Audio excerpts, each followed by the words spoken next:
বিশেষ অধিবেশন ডেকে রাষ্ট্রপতি নির্বাচন করার মতো পরিস্থিতি তৈরি হয়নি বলে জানিয়েছেন আইনমন্ত্রী মোহাম্মদ আসাদুজ্জামান। রাজধানীতে এক অনুষ্ঠান শেষে গণমাধ্যমকে তিনি বলেন, সেপ্টেম্বরে চলতি সংসদের তৃতীয় অধিবেশনে নতুন রাষ্ট্রপতি নির্বাচিত হবেন। সদ্য বিদায়ের রাষ্ট্রপতির বিরুদ্ধে মামলা হলে তা যাচাই বাছাই করা হবে বলেও জানান আইনমন্ত্রী। 20 অক্টোবর পর্যন্ত আমাদের হাতে সময় আছে, সুতরাং বিশেষ অধিবেশন ডাকার মতো কোনো পরিস্থিতি এখন তৈরি হয়নি। 15 জুলাই থেকে 60 দিনের মধ্যে আমাদের পরবর্তী অধিবেশন হওয়ার কথা সাংবিধানিকভাবে। আশা করি সেই অধিবেশনেই এটা নিষ্পত্তি করা সম্ভব হবে। এদিকে দলের স্থায়ী কমিটি বৈঠকে রাষ্ট্রপতির নাম চূড়ান্ত করা হবে বলে জানিয়েছেন বিএনপি মহাসচিব ও এলজিআরডি মন্ত্রী মির্জা ফখরুল ইসলাম আলমগীর।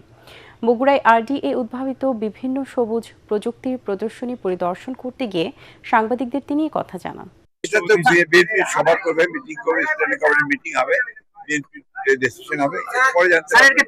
দলের ভিতরে থেকে হবে না বাইরে থেকে হবে এটা আপনাকে বলতে পারবো না, কারণ আমাদের কোনো মিটিংই হয়নি। এখন সংবিধান অনুযায়ী যে সমস্ত নিয়ম আছে সেগুলো মেনে দল যা সিদ্ধান্ত নেবে সেটাই হবে চূড়ান্ত।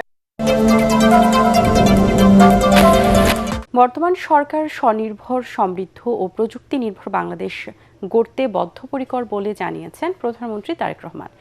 রাজধানীতে সেমিকন্ডাক্টর সিম্পোজিয়াম ও বিইএআর সামিটের উদ্বোধনী অনুষ্ঠানে তিনি বলেন, মেধাভিত্তিক দেশ গড়ে তোলাই সরকারের লক্ষ্য। এজন্য সরকার ব্যবসা বান্ধব পরিবেশ তৈরির উদ্যোগ নিয়েছে বলেও জানান তারেক রহমান।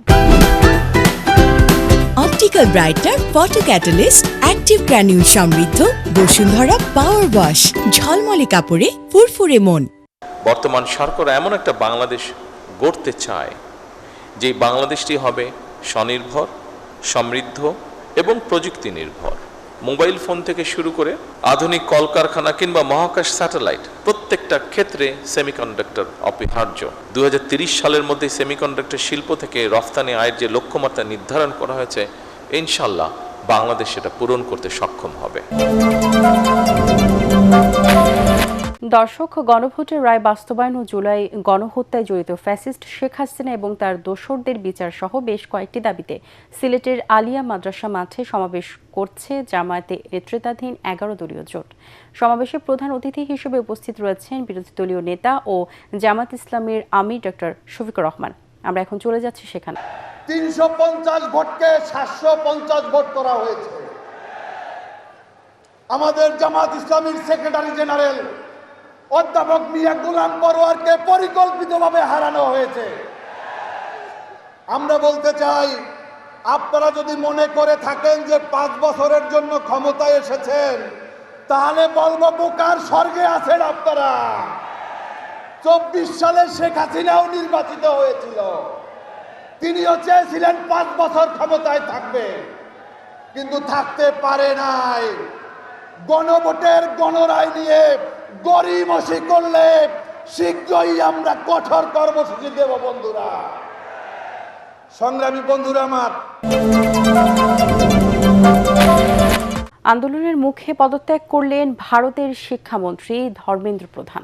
সামাজিক যোগাযোগ মাধ্যম এক্সে একটি পোস্টের মাধ্যমে তিনি নিজের পদত্যাগের সিদ্ধান্তের কথা নিশ্চিত করেছেন।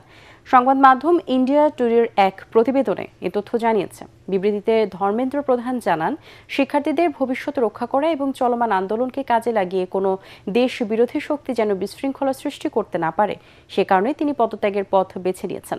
কেন্দ্র সরকার এবং ককরোচ জনতা পার্টি সিজেপির মধ্যে তৃতীয় দফা আলোচনার মাত্র কয়েক ঘন্টা আগে এই পদত্যাগের ঘোষণা এলো।